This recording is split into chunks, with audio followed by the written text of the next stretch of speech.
Inventory is rising, yet prices aren't collapsing. Demand has cooled, but sellers aren't cutting aggressively.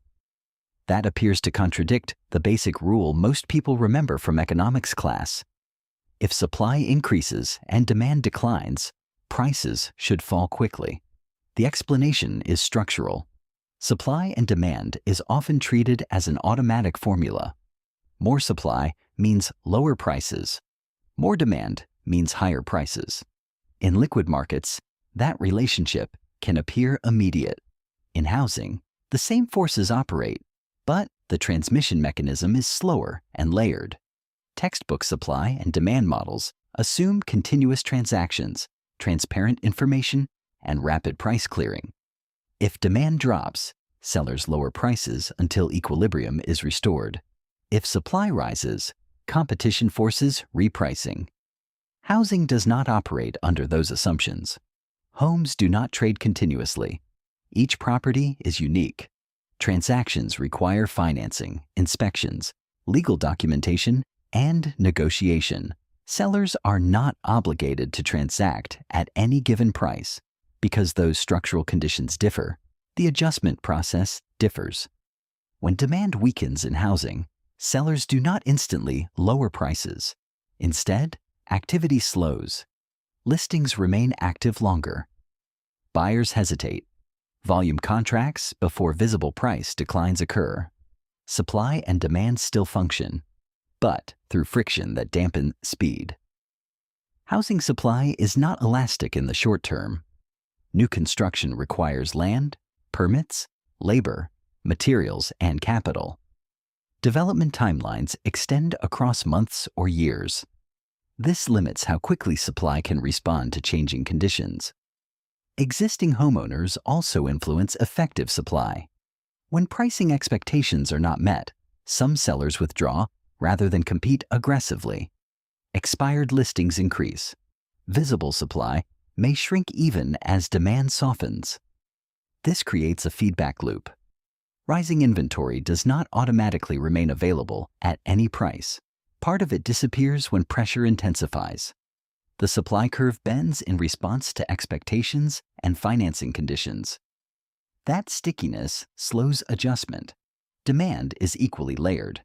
Textbook demand curves assume smooth responses to price changes. In housing, demand is filtered through financing thresholds. Mortgage rates, credit standards, income verification, and down payment requirements determine effective purchasing power. A household may want to buy, but if financing tightens, qualification disappears entirely. The shift is discrete, not gradual. When rates rise, monthly payments increase even if prices remain unchanged. Purchasing power contracts. Effective demand falls because affordability narrows. Price reductions must often be large enough to restore qualification bands, not merely improve sentiment. Until that happens, transactions decline. Volume contracts before price resets. Because housing demand is mediated by financing constraints, adjustment occurs in steps rather than smooth curves. Price discovery reinforces this delay. Financial markets have centralized exchanges and real-time price visibility. Assets are marked to market continuously. Housing relies on past comparable sales. Each property differs in condition and location. Pricing is negotiated privately. There is no automated clearing mechanism establishing a real-time market price. Expectations, therefore, anchor to historical data. Sellers reference prior transactions. Buyers rely on recent comps. When conditions shift, those reference points lag. Negotiations widen. Concessions replace immediate list price cuts. Pressure is absorbed gradually rather than released instantly. Behavioral incentives amplify these structural features. In financial markets, participants monitor portfolios daily. Losses are visible. Leverage can force selling. Homeowners typically operate without mark-to-market pressure. Most are long-term holders. Many occupy the property. If demand weakens, they can choose not to transact. This produces a second-order effect. In financial markets, falling prices can trigger additional selling pressure. In housing, falling demand can reduce listing activity instead. Sellers wait rather than capitulate. That withdrawal dampens downward momentum. On the upside, supply also responds slowly. Construction cannot scale instantly. Owners do not list immediately. In both directions, adjustment unfolds over time rather than through immediate equilibrium clearing. Another reinforcing mechanism is concession-based adjustment. Instead of cutting list prices sharply, sellers may offer rate buy-downs, closing cost credits, or repair allowances. Effective transaction value declines without visible headline reductions. Supply and demand therefore interact not only through price, but through terms. Time becomes the primary equalizer. As listings sit longer, seller expectations recalibrate. As buyers observe extended marketing periods, leverage shifts gradually. As financing conditions evolve, qualification thresholds widen or narrow. The cumulative effect is gradual realignment. Housing still obeys supply and demand. Sustained excess supply eventually pressures prices. Sustained excess demand eventually lifts them. But the path toward equilibrium runs through friction, financing filters, information lag, and behavioral incentives. For owners, rising inventory does not automatically mean rapid price declines.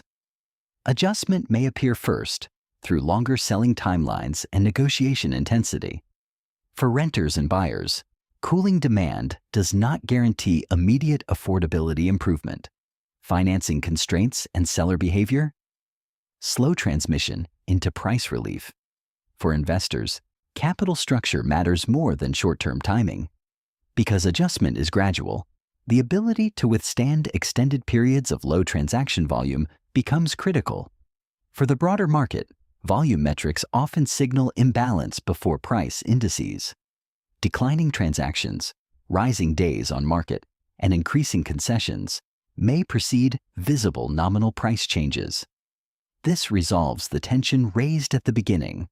Supply and demand do govern housing markets. They are not suspended, but they operate through a structure defined by illiquidity, friction, financing thresholds, negotiated pricing, and time.